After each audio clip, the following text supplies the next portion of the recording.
Hello, aujourd'hui petite vidéo très courte, toujours dans le cadre de l'enseignement à l'IAE Nouvelle-Calédonie dédié à l'interopérabilité des systèmes d'information, avec un petit zoom aujourd'hui sur Davy Burgess, qui est étudiant à l'IAE et en même temps qui travaille à la SIC, Société Immobilière Nouvelle-Calédonie, avec un petit zoom sur son profil GitHub.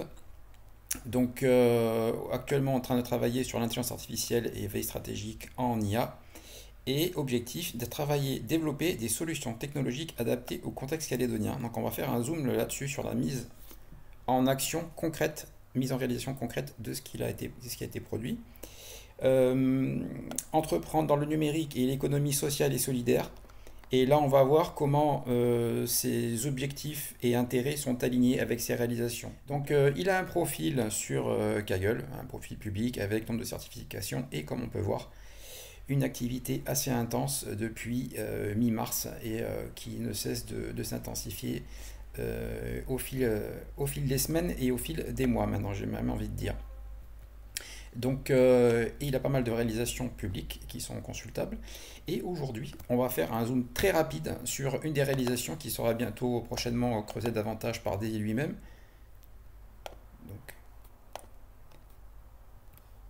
Voilà.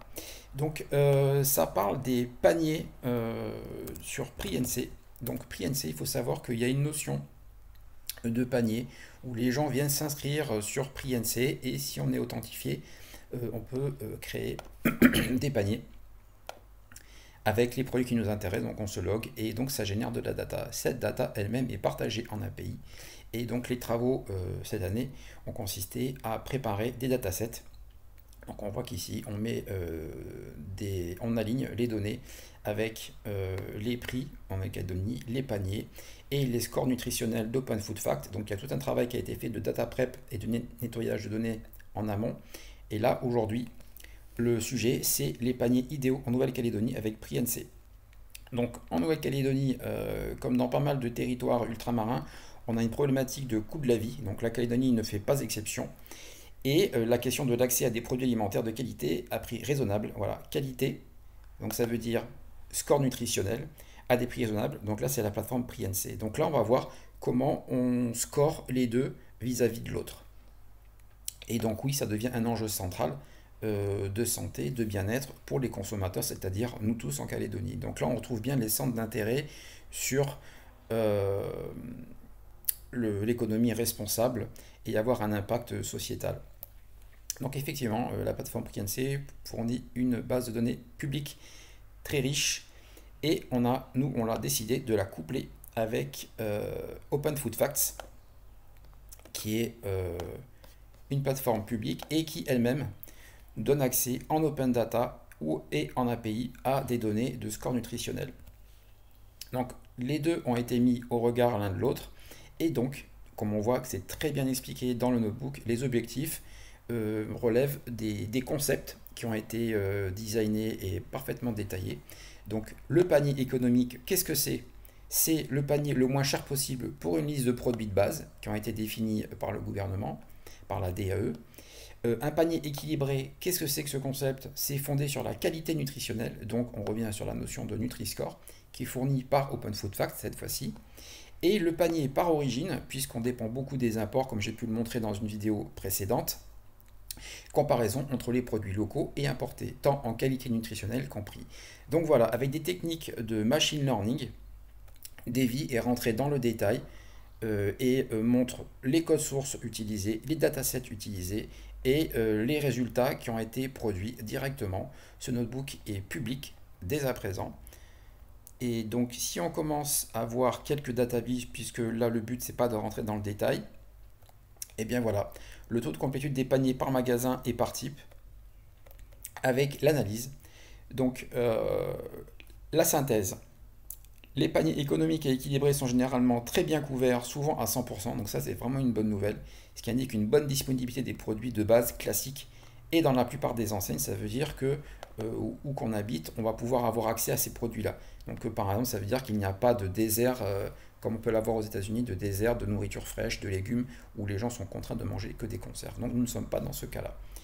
A l'inverse, les paniers locaux présentent souvent une complétude plus faible, ce qui révèle des difficultés d'approvisionnement ou de disponibilité pour certaines variétés de produits locaux, en production locale. Également, les paniers à importer, donc liés aux produits importés, sont globalement bien représentés, mais leur couverture reste un peu plus hétérogène selon les points de vente. Voilà. Ensuite, les analyses entre, en gros, manger pour pas cher et manger pour la santé, avec le Nutri-Score. Donc là, c'est ce que met en avant ce DataVis. Et comme a pris chaque DataVis, une analyse faite à la main par Davy. Donc on rappelle les sujets, donc les concepts. Panier économique, sélection de produits les moins chers. Panier équilibré, mieux noté nutritionnellement. Donc le Nutri-Score très concrètement. Alors qu'est-ce qu'on observe? Les paniers équilibrés sont systématiquement plus chers que les paniers économiques, ce qui souligne le coût d'alimentation plus saine. Voilà, donc si on veut être en meilleure santé, ça revient plus cher. Donc c'est un investissement évidemment sur la santé, sur l'avenir. Certains magasins parviennent à proposer des paniers équilibrés à des prix relativement contenus, donc ça c'est vraiment la bonne nouvelle. Et cette analyse qui a été faite permet d'indiquer quels magasins sont plus enclins à effectuer ce genre de stratégie. Tandis que d'autres présentent un écart très important avec les deux types de paniers. Donc ça c'est plutôt, on va dire, les mauvais élèves où vraiment ça va être difficile d'être en bonne santé, ça va vraiment coûter cher, voire trop cher. On note une bonne cohérence entre les prix entre magasins pour le panier économique. Donc ça veut dire que on est plutôt égalitaire à ce niveau-là. Mais malheureusement, une très grande variabilité sur le panier équilibré. Donc là, on revient sur le fait que manger bien coûte plus cher ou beaucoup plus cher. Donc voilà, on peut identifier les enseignes. Donc après, on fait les analyses de panier sur le Nutri-Score. Donc vous voyez, les data sont vraiment bien expliqués, bien rappelés. Et qu'est-ce qu'on a comme remarque? Voilà, certains magasins se distinguent par un Nutri-Score particulièrement bas pour leur panier équilibré, signe d'un bon assortissement en produits sains. Donc ça, vraiment, c'est des bons candidats. Et donc, vraiment, ce sont des enseignes, on va dire, qui semblent être plus vertueuses que les autres.